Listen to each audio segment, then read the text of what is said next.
আর এটাও ঠিক, শ্রীমতী রাইধনের পদে যার স্থান নাই তার নিজে থেকেও কিছু লাভ নাই, কি বলো? আবার শ্রীকৃষ্ণ ওই প্রতিচ্ছবিকে সরিয়ে দেওয়ার জন্য যমুনার জলটাকে নেড়ে দিলেন।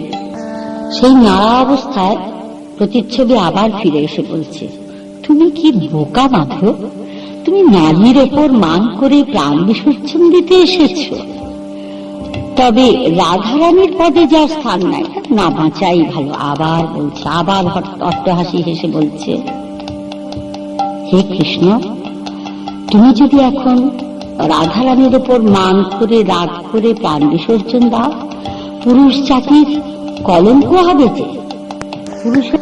নারীর কর্ম হচ্ছে ধারণ করা এবং প্রকাশ করা, পুরুষের কর্ম হচ্ছে নারীকে পরিচালনা করা। এটাই হচ্ছে প্রকৃত পুরুষাকার।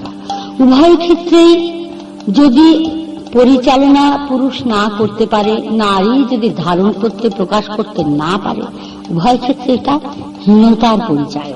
অতএব তুমি যদি নারীকে পরিচালনা করতে না পেরে থাকো, অর্থাৎ তোমার সেই হীনতা প্রকাশ পেয়ে থাকে, তাহলে আর তোমার বেঁচে থাকার কোনো অধিকার নাই। তখন শ্রীকৃষ্ণ মনে মনে ভাবছেন, তাহলে এখন আমি কি করব?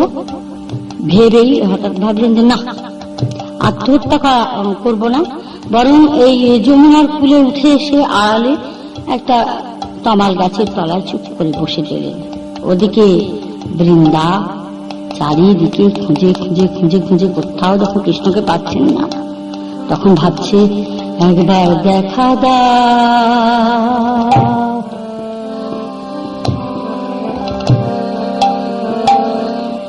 ওহে প্রাণ গোবিন্দ, একবার দেখা দাও, দেখা দাও, আমি কোথায় গেলে পাবো তোমার, একবার বলে দাও প্রাণ গোবিন্দ, দেখা দিয়ে মান রাখো। তোমার রাইধনির দুঃখের দশা একবার দেখে যা, মাধবে সোহে দেখা দাও, হে প্রাণ বল্লভ একবার দেখা দাও। খুঁজতে খুঁজতে বৃন্দা এসে রাধা কুণ্ডে উপস্থিত হলো। সেখানে কৃষ্ণকে না পেয়ে আস্তে আস্তে যমুনা পুলিনে এসে সেখানে না পেয়ে বৃন্দা ভাবে, তবে কি সে রাইধনির দুঃখে প্রাণ ত্যাগ করেছে? এই ভেবে যমুনার জলে তাকাতেই দেখছে বাঁশি চূড়া ভাসছে যমুনার জলে। হতভম্ব হয়ে ভাবে, তাহলে চূড়া বাঁশি কেন যমুনার জলে? তবে কি সে সত্যি সত্যি আমাদের মায়া মমতা ত্যাগ করে এই যমুনার জলে প্রাণ ত্যাগ করেছে? তাড়াতাড়ি দৌড়ে গিয়ে চূড়া বাঁশিকে তুলে নিয়ে বক্ষে ধারণ করে কোমরের আঁচলের মধ্যে বেঁধে নেয়। বেঁধে অশ্রু ভরা নেত্রে যমুনার দিকে তাকাতে গিয়ে একটু মুখ ঘুরিয়ে দেখে, আর চোখে তাকিয়ে দেখে কৃষ্ণ তমাল বৃক্ষের তলায় বসে আছেন। বৃন্দা তখন মনে মনে ভাবে, ওরে নিঠুর, কত খেলাই তুমি শিখেছ, দাঁড়াও তোমাকে দেখাচ্ছি বলে বৃন্দা শ্রীকৃষ্ণকে না দেখার ভান করে আস্তে আস্তে এগিয়ে যাচ্ছে।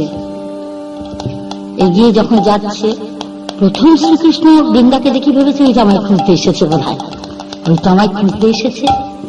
কিন্তু বৃন্দা যখন তাকে না দেখার ভান করে হেঁটে যাচ্ছে, তখন পেছন থেকে ডাকছে আর বলছে, অবৃন্দে, বৃন্দে, কোথায় যাচ্ছ গো বৃন্দে?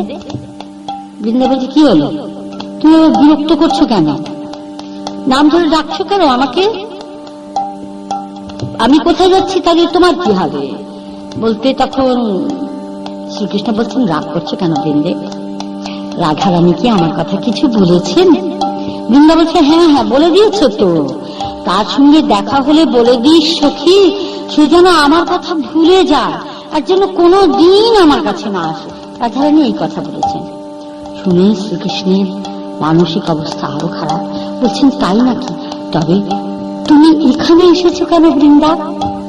শ্রীকৃষ্ণ প্রশ্ন করছেন। বৃন্দা বলছেন, আমি এসেছিলাম ওই রাধারানী এখন থেকে তার কালো বরণ হেরবেন না, সেই জন্য উনি শিব পুজো করবেন। শিব পুজো করবেন বলে আমি এখানে এসেছিলাম ধূত্র ফুল নিতে, শিবের পুজোর জন্য। তখন কৃষ্ণ বলছেন, ও তা তোমার আঁচলে ওগুলো কি বাঁধা? আঁচলে আসলে চূড়াবাসী বাঁধা ছিল। বৃন্দা আঁচলে চূড়াবাসী তাড়াতাড়ি করে ঢাকা দিয়ে বলছে, ধূত্র ফুলে পুজো করবেন তো, শিব পুজো করবেন, কালো বারণ হেরবেন না, সেই জন্য ওই ধূত্র ফুল নিতে এসেছি, নিয়ে যাচ্ছি, এই আর কি। কৃষ্ণ বলছেন, তাই? বল বল বৃন্দে উপায় কি, বল বল বৃন্দে উপায় কি, আমার রাধা বিনে সবই আধার, আধার জীবনে লাভিবা ও হবে বুঝি শিবের সাথী, হবে বুঝি শিবের সাথী, আমাকে দিয়ে থাকি, হবে বুঝি শিবের সাথী, আমাকে দিয়ে থাকি, যা শুনিলাম তোমার মুখে, বলো না বৃন্দে সত্য নাকি, যা শুনিলাম তোমার মুখে, বলো না বৃন্দে সত্য নাকি।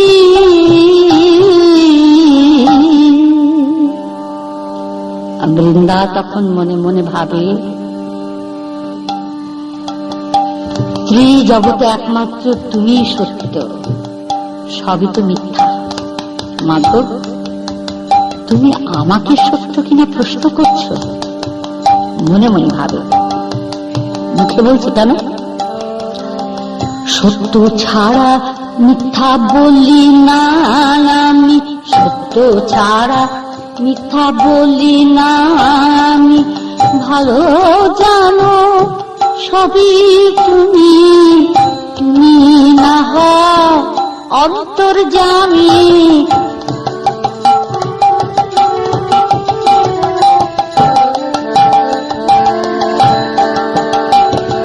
তুমি ত্রিভুবনের খবর রাখো, রাধার কথা কি জানো না তুমি? ত্রিভুবনের খবর রাখো, রাধার কথা কি জানো না তুমি?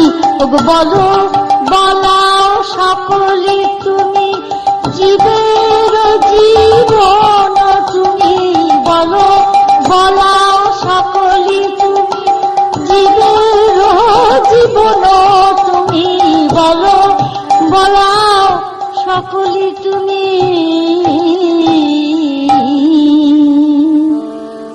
কৃষ্ণ বলছে, বলতো বৃন্দা, এখন রাধারানীকে কিভাবে পাওয়া যায়? বৃন্দা বলছে, এক কাজ করো, কালো বরণ তো হেলবে না, তোমায় বরং আমি সাজিয়ে নিয়ে যাই। বলছি, কি সাজাবি তুই? বলছে, ওই যে কালো বরণ হেলবে না, তাই শঙ্কর সাজিলে সংকট কাটিবে, রাধা রানীর কৃপা হবে, কাছে তুলে নেবে, শঙ্কর বেশে তুমি মোর সাথে যাবে, রাধা রানী পেয়ে তোমার কাছে টেনে নেবে। কৃষ্ণ বলছে, না না না না বৃন্দা, আমি শিব জটাধারী সাজতে পারবো না। তখন বৃন্দা বলছে, কেন? শিব জটাধারী তুমি কেন সাজবে না? বলছে, ও বৃন্দা, ওরে রাম অবতার যখন হলাম জটাধারী, রাম অবতার যখন হলাম জটাধারী, প্রাণ সীতা হারা হলাম বনচারী, তাই তো আমার এত ভয়, তাই তো আমার এত ভয়, সাজিতেছি জটাধারী তোর আর যা খুশি সাজা আমায় পেতে আমার রাধা প্যারি, আর যা খুশি সাজায় আমায় পেতে আমার রাধা প্যারি।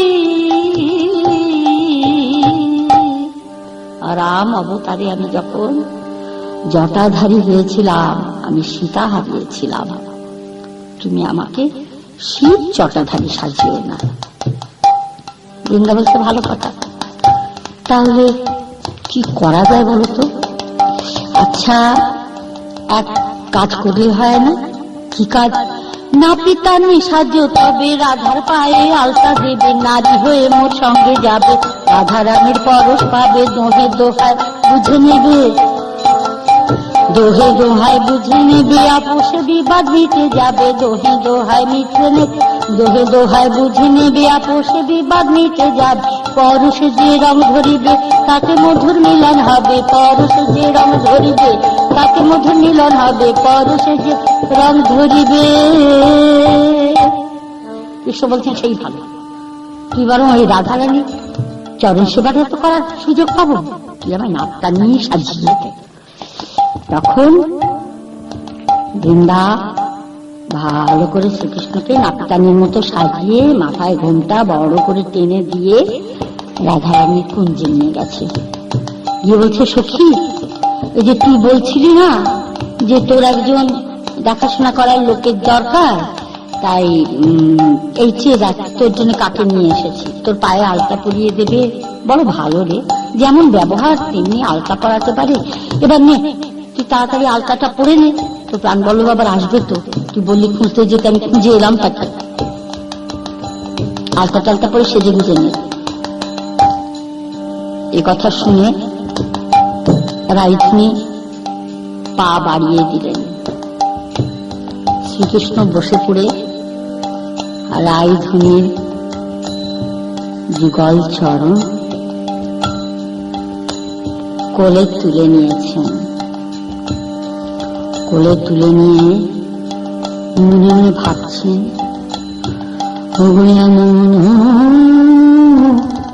চরণ আমি পাই কি না পাই, এমন চরণ আর পাই কি না পাই, মনের মতো করি সেবা ভক্তি অর্ঘে আলতা পরাই, মনের সাথে করি সেবা ভক্তি অর্ঘে আলতা পরাই, আমি মনের সাথে আলতা পরাই। ওগো চরণ বাড়ায় দিয়েছে রাই, মনের সাথে আলতা পরাই, চরণ বাড়ায় দিয়েছে রাই, মনের সাথে আলতা পরাই। ওগো ত্রিজগৎ যে চরণে ঠাই, আমি ওসে চরণ চাই, ত্রিজগৎ যে চরণে ঠাই, মতি গতি পায়ে রেখে মনের সাথে আলতা পরাই, মতি গতি পায়ে রেখে মনের সাথে আলতা পরাই, মতি গতি পায়ে রেখে।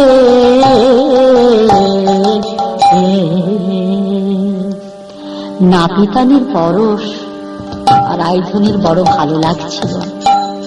ভালো তো লাগারই কথা, ও যে কৃষ্ণ পরশ।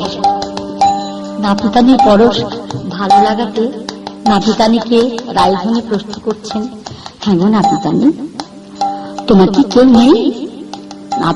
নাপিতানি তখন মাথা নিচু করে বলছে, আছে আমার সব, কিন্তু ভাগ্যদোষে আমার এই দশা হয়েছে। রাধারানী বলছেন, কি দশা হয়েছে গো? নাপিতানি বলছেন, আমার ভুলের জন্য আমি তার পর হয়ে গেছি। রাধারানী বলছে, তবে তো দেখছি তোমার দশা ঠিক আমারই মতো গো, আমারও ভুলের জন্য আমিও তার পর হয়ে গেছি।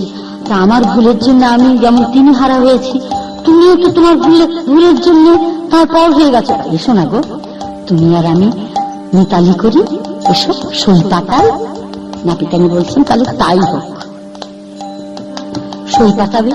বৃন্দা তখন একথা শুনে আড়াল থেকে ছুটে এসে বলছে, তা বেশ মজাই হলো, আয় রায়, মিতালি করতে হলে, সই পাঠাতে হলে পরস্পর পরস্পরের বেশ বদল করে নিতে হয়, তো বেশটা বদল করিয়ে দিয়ে আয়, দুজন পাশাপাশি দাঁড়া। তো কিছুক্ষণ বাদে বৃন্দা এসে শ্রীকৃষ্ণকে দাঁড় করিয়ে দিলেন।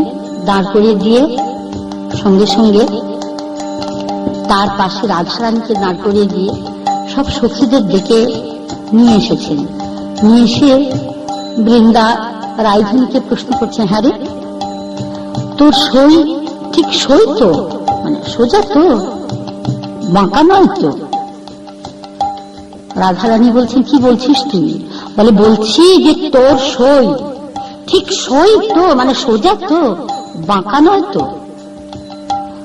রাধারানী বলছেন, তোর সব কথাই বাঁকা। বাঁকা কেন হবে? আমার সই সই আছে, সোজাই আছে। বৃন্দা বলছে, ও আমি বাঁকায় বাঁকা দেখিতেছি, আমি বাঁকায় বাঁকা দেখিতেছি, চলন বাঁকা, ভঙ্গি বাঁকা, বিধাতা দিয়েছে বাঁকা রুচি, নয়ন বাঁকা, ভুরু বাঁকা, তাই তো বাঁকায় এত রুচি, নয়ন বাঁকা, ভুরু বাঁকা, তোর তাই তো বাঁকায় এত রুচি। ও সে বাঁকায় জগৎ মজা এলো, বাঁকার রসেই মজে আছি, বাঁকায় জগৎ মজা এলো, বাঁকার রসে মজে আছি, বাঁকায় জগৎ মজা এলো।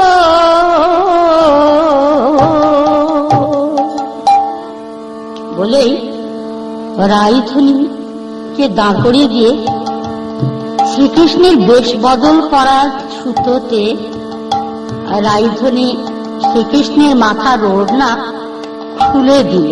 বৃন্দা খুলে দিয়ে নিজের কাছে তার যে চূড়া বাঁশি ছিল শ্রীকৃষ্ণের হাতে দিয়েছে। যা হাতে দেওয়া রাধারানী তাড়াতাড়ি দেখিয়ে রায় রায় লজ্জায় নিল মুখ ফিরাইয়ে, রায় লজ্জায় নিল মুখ ফিরাইয়ে, নিল মুখ ফিরাইয়ে।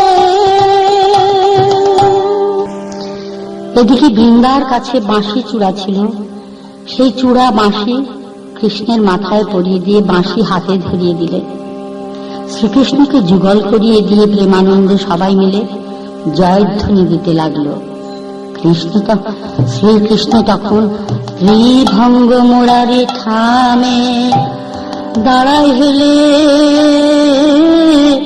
বামে গো, ত্রিভঙ্গ বঙ্কিম মোঠামে, দাঁড়ায় হেলে বামে, ত্রিভঙ্গ বঙ্কিম মোঠামে, দাঁড়ায় হেলে বামে, পাশে দাঁড়া ইল রাধা মিলবে বলে স্বামী, পাশে দাঁড়া ইল রাধা মিলবে বলে স্বামী, বাজিল মুরলী ধ্বনি, বাজিল মুরলী ধ্বনি, জয় রাধা শ্রী রাধা বলে বাজিল মুরলী ধ্বনি, জয় রাধা শ্রী